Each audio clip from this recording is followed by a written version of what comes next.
નમસ્કાર દર્શક મિત્રો, લોકમત ન્યૂઝ ચેનલમાં હું ભૂમિ મહેતા આપનું હાર્દિક સ્વાગત કરું છું। શહેરના સયાજીપુરા ખાતે 175 આવાસો બનાવવા અંકલેશ્વરના ઇજારદારને 47.59% વધુના ભાવે ₹19.60 કરોડમાં કામ આપવાની દરખાસ્તને લઈ વિવાદ સર્જાયો હતો, જેથી કાલે મળેલી સ્થાયી સમિતિની બેઠકમાં ઇજારદાર ગુપ્તા કન્સ્ટ્રક્શનને કામ આપવાનું માંડી વાળી દરખાસ્ત મૂળ ભાગને પરત કરાઈ હતી। બીજું કામ હતું પ્રધાનમંત્રી આવાસ યોજના હેઠળ જે આવાસો 2021-22-23 માં બન્યા છે તેમાં અલગ અલગ સ્કીમોમાં લાભાર્થી ફાળો લેવાયો હતો। PMAYની ગાઈડલાઈન અનુસાર મહત્તમ કિંમત નક્કી કરી હોય તેની ઉપર લાભાર્થી જોડે ફાળો ન લેવો જોઈએ તેવું ગાઈડલાઈનને તાકે આ દરખાસ્ત સ્થાયીમાં મંજૂર અર્થે મૂકી હતી। સ્થાયીના સભ્યોએ અલગ અલગ મહાનગરપાલિકામાં શું સ્કીમ આપવામાં આવશે છે તેની તપાસ કરી આગળનું નિર્ણય લેવાનું નક્કી કરાયું હતું, જેથી આ દરખાસ્ત હાલ મુલતવી કરાય છે। સાથે જ ટ્રાફિક સિગ્નલની અગવડો સંદર્ભે સ્થાયી સમિતિના સભ્યો રજૂઆત કરી હતી। ટૂંક સમયમાં સંબંધીઓ સાથે બેઠક કરી જરૂરી કાર્યવાહી કરશે। કન્સલ્ટની ભૂલ હશે તો તેની સામે પણ કાર્યવાહી થશે। સ્થાયી સમિતિ સભ્ય બંદિશ શાહ દ્વારા પોતે કરેલ રજૂઆત સંદર્ભે જણાવ્યું હતું।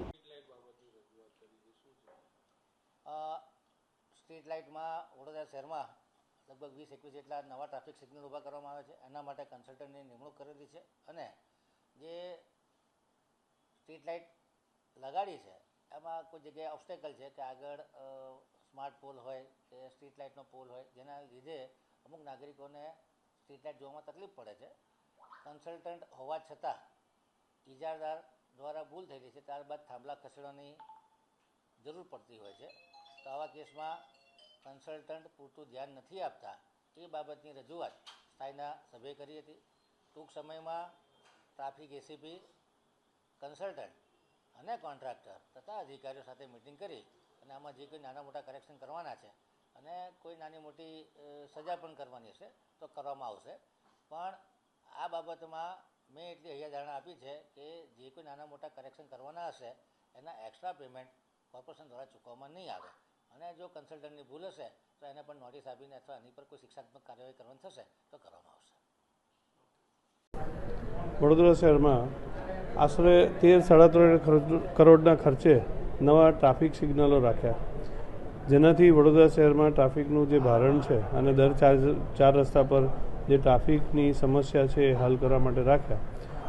અત્યારે ટ્રાફિક સિગ્નલો લગાવ્યા બાદ પણ આ સમસ્યા હલ થવાને બદલે કદાચ વધી છે, તો એના સોલ્યુશન માટે અધિકારીને બોલાવીને એમને ચર્ચા કરી કે તમે જે કન્સલ્ટન્ટ નિમ્યા છે એ કન્સલ્ટન્ટ પાસે પ્રોપર તમારા ટ્રાફિક સિગ્નલો લાગવા જોઈએ। જે અમુક જગ્યાએ એવું છે કે ટ્રાફિક સિગ્નલો CCTV કેમેરા છે કે લાઇટના પોલની પાછળ છે એ આગળ લેવા જોઈએ એવી રજૂઆત કરી છે અને અધિકારીએ કીધું છે કે અઠવાડિયામાં અમે બીજા અધિકારીઓ અને ટ્રાફિક શાખાના અધિકારીઓ સાથે બોલાવી અને એની ચર્ચા કરીને સોલ્યુશન કરીએ છીએ। સર, બીજી બી કંઈ વાત કરેલી નકશાઓ બતાવીને કે જે રીતે ટ્રાફિકનો બધું ભારણ થઈ જાય છે।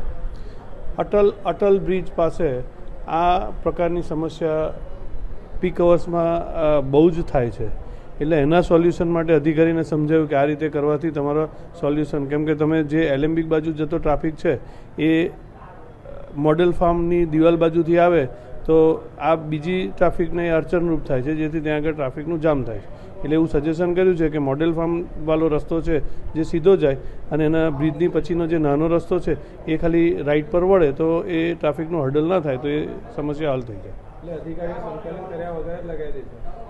અધિકારી કન્સલ્ટન્ટ સાથે કન્સલ્ટ કરતા હોય છે અને બાકીનું કામ ટ્રાફિક શાખાના પોલીસ અધિકારીઓ પણ કરતા હોય છે, પરંતુ એ લોકોની અવેરનેસ ઓછી હોય અથવા તો સ્થળ પર ના જઈને લગાડ્યું હોય તો આવું થતું હોય છે, જે સુધારી દેશે। એ જ વસ્તુ ઉડા સર્કલ પાસે બી થાય છે, એટલે એનું પણ કીધું છે કે ઉડા સર્કલ પાસે બી ટ્રાફિકની જે લાઇટની સિસ્ટમ છે એ સુધારીને ટ્રાફિક હળવો કરો।